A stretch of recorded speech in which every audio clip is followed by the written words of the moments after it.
We had takeout for dinner and we ordered a lot. Spoiler alert, it was delicious. Starting off with some crab lollipops, these are my favorite. Dipping it in some garlic mayonnaise. These are so good. I think they are made from imitation crabs and they use the crab leg for the handle. Got some tandoori chicken, squeeze some lemon juice, and the side of onions and carrots are must. And this green chutney is a must. I love dipping my tandoori in this green chutney. I also love dipping my sides of onions and carrots in the green chutney. It tastes good. The chutney is mostly mint, coriander, and chili.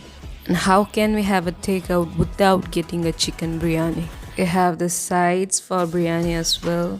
I always love to have a perfect bite where I have a little bit of everything.